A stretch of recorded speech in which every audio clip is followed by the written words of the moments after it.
what I'm going to share is some of the thoughts and feedback within both the Pro Tyre business of Micheldever and then also Micheldever's wholesale customers.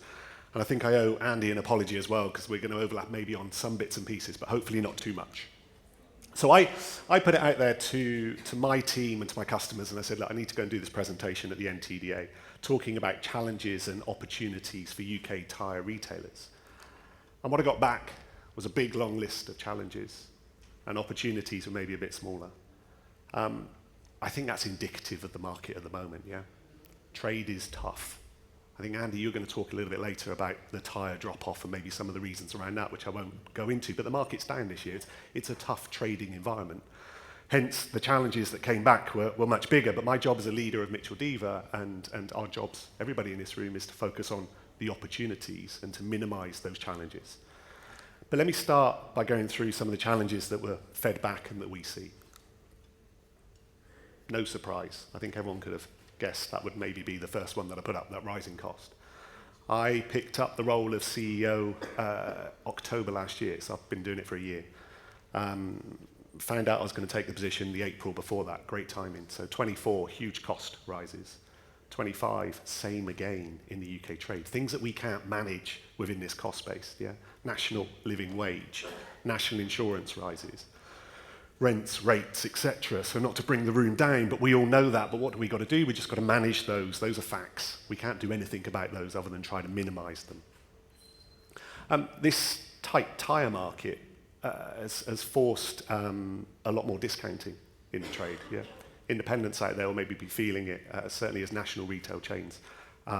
There's an aggressive position and much more visibility of online prices.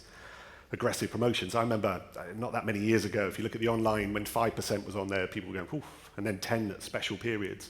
10's normal, 15's normal, and 20 is the exciting one. It's gone, and it's getting bigger as people try to drive, from that online perspective, customers into their retail stores.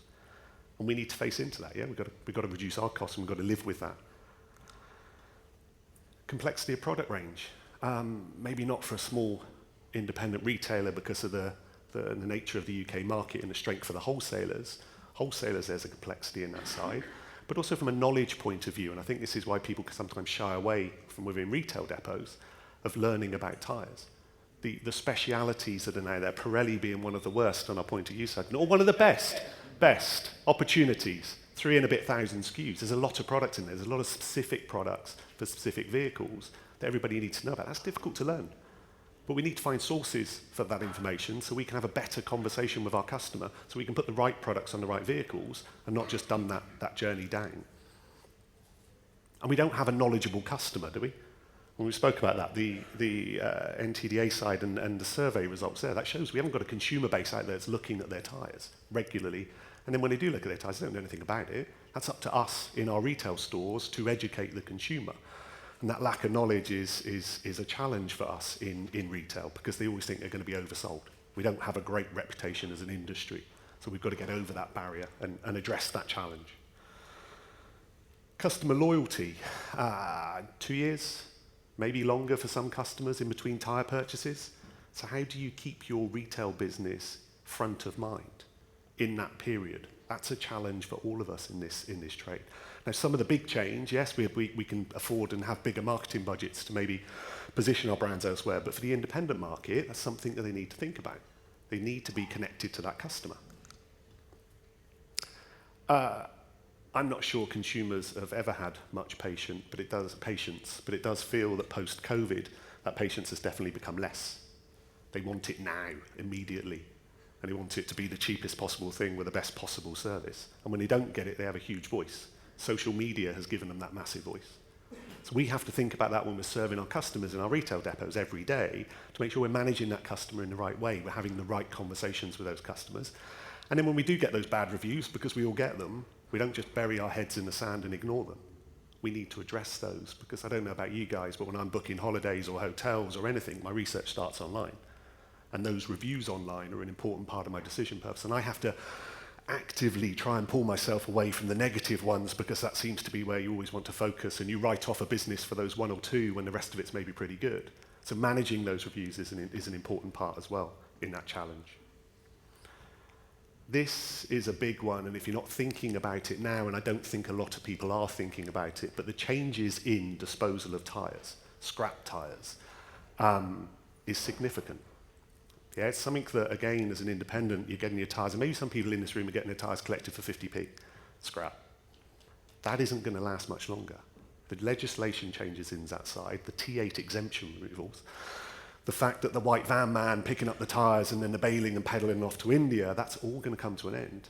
So you need to be thinking about that challenge and facing into it from a disposal side, in both price and cost of those disposals, but also from the other side, thinking about, is there actually going to be someone to collect them? I need to associate myself with someone there. Yeah, this probably could have been number 2.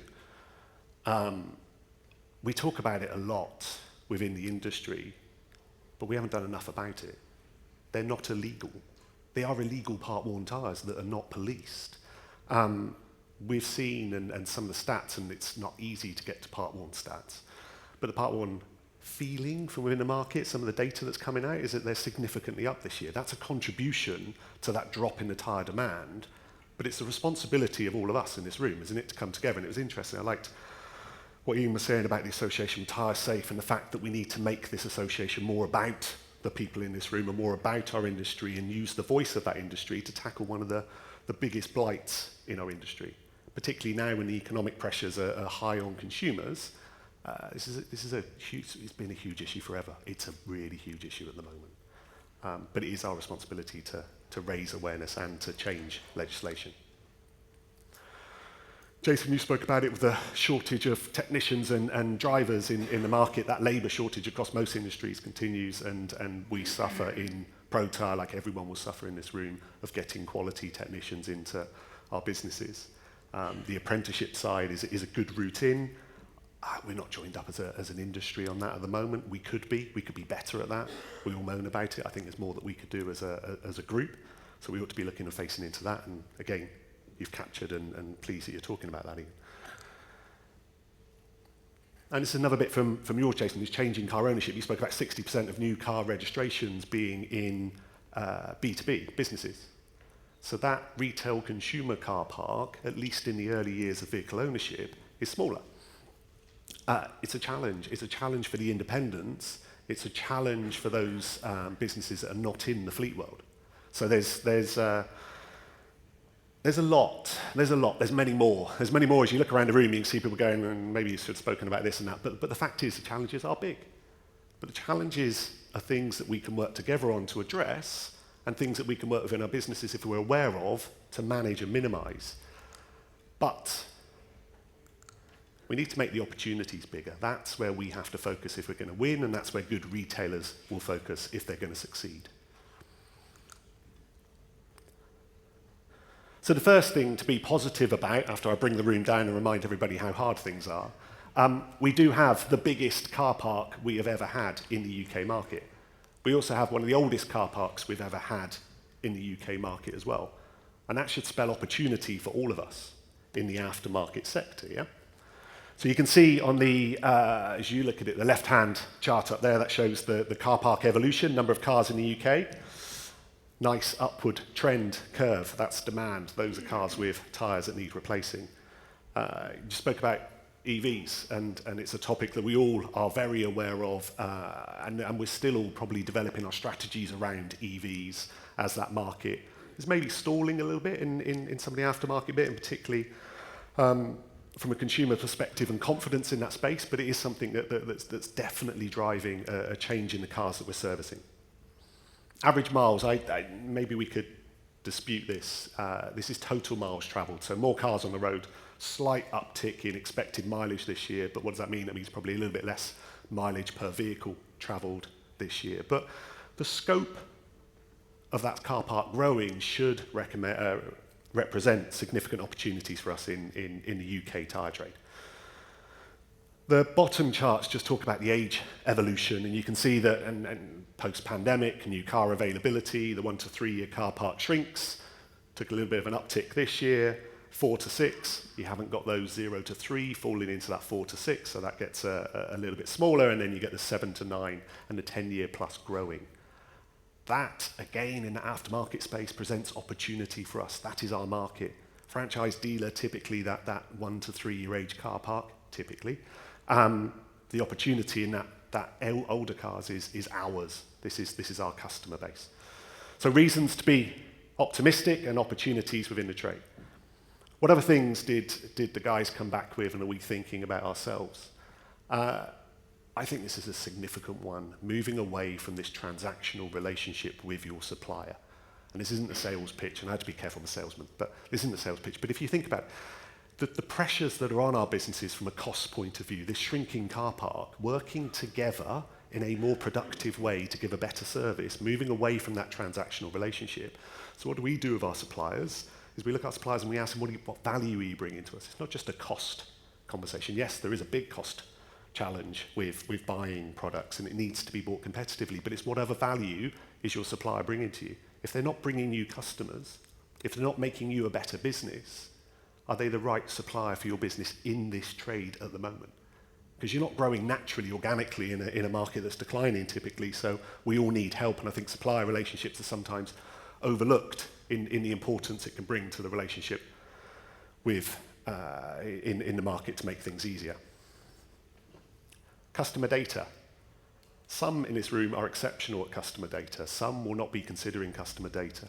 I think, Carl, when we were looking at GMSs and things for the UK market, where circa 50% of the independent retailers in the market don't have a digital system in their garages. They don't have a CRM system. If you're not collecting customer data now, with that gap in between purchases, how are you communicating them to them? If you're looking at exits for your business, that data is incredibly important for someone buying for that sustainable customer base. So customer data has to be top or right at the top of one of your priority lists for an opportunity to increase value, increase retention, maintain that relationship with your customer. Marketing your business. Seems fairly obvious, but not a lot of people do it. I'm an independent business. I've been trading in the area for 30 years. Everybody knows me. No. Not true. There's new estates, trading estates, housing estates around the area. They don't know you. They might know you through word of mouth if you're lucky, but typically they're not. And then you look at your customer base and you know it's shrinking a bit, isn't it? Because they're getting older. Cars aren't being driven. So market your business in those communities. And again, that's hard from an independent perspective, but there are suppliers that will help you do that. Yeah, there are agencies that will help you do that. So directing some funds and thinking about how am I going to increase my pool, a big part, local marketing. New channels. 60% of new car registrations are going into that B2B fleet world. If you're an independent tyre retailer and not active in the fleet market, I think that's a mistake.